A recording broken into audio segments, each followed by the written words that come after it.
The morphine was fading when the call came.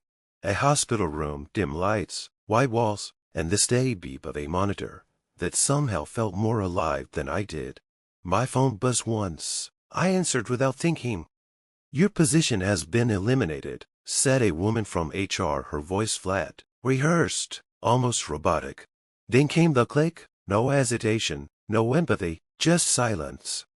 I stared at the ceiling tiles, each one blank, lifeless, and identical, just like the company I'd given 12 years of my life to. No tears, no anger, just stillness. Then I opened my laptop. They thought I was too weak to care, too drugged, too broken to respond. They were wrong. For 12 years, I was the quiet one, the fixer, the guy who kept the digital world from falling apart. Late nights, emergency patches, invisible miracles. I made sure everything ran smoothly, and no one ever realized how much power I really had. When profits soared, they called it our success. When budgets tightened, suddenly I was the problem. My first mistake was believing our rever included me. I still remember Lucas, my manager. Slick hair, cheap charm, and empty compliments.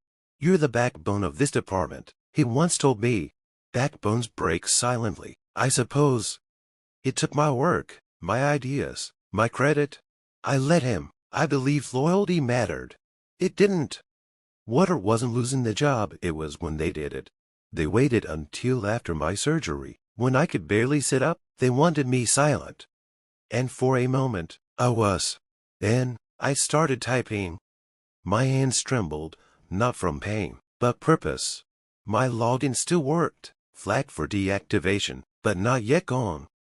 Rookie mistake. I began by copying everything: emails, transactions, project logs, 12 years of deception and manipulation, right there in front of me. Falsified reports, hidden payments, inflated numbers. The company had built its empire on lies, and I had the proof. Next, I went deeper into the system I had built myself. I knew every weakness, every shadow corner. I didn't delete a thing. Destruction would have been too easy, too kind. Instead, I rewrote the rules, adjusted access paths, changed privileges, planted quiet scripts set to trigger at dawn. They wouldn't even know what hit them. By morning, I was discharged, stitched, sore, but standing. Hours later, their entire network crashed. Servers frowsy, emails stopped. And their finance dashboard, the one they used to fake their success, displayed every fortune number, every hidden transaction, every name signed at the bottom. A digital confession. Then came the final touch, an email sent automatically to every client, investor, and regulator. Subject line: Transparency matters. I'd written it weeks ago. When I first sensed something was off, I never thought I actually sent it, until now. I watched it all unfold from my small apartment, sipping cold coffee as news headlines appeared one by one. Data breach exposes corporate fraud. Executives under investigation. Lucas tried calling 10 times. Then came the message, "What did you do?" I didn't respond. I didn't have to. The truth was already speaking for me. Days turned into weeks. The company crumbled under its own corruption. The board vanished. HR went quiet.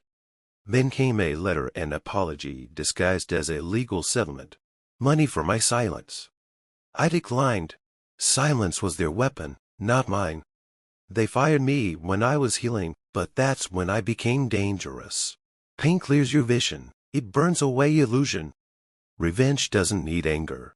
It needs precision, patience, and perfect timing. Months later, I joined a new company, smaller, more honest. During the interview, the CEO asked, "What did you learn from your last job?" I smiled. That systems are only as ethical as the people running them. He laughed. I didn't. Sometimes, late at night, I still look up those old articles, their names, their trials, their fake apologies. I don't feel joy. I don't feel guilt. Just balance. They called it termination. I call it correction. A nurse from that same hospital once asked, "Do you ever think about forgiving them?" I did, I told her. That's why I let the truth speak for itself. She didn't get it. That's okay. Most people don't. I still remember that HR voice, calm, cold, final. Your position has been eliminated. She hung up before I could respond. If I could go back, I'd only say one thing. Don't worry, I already eliminated yours. And then I'd hang up first.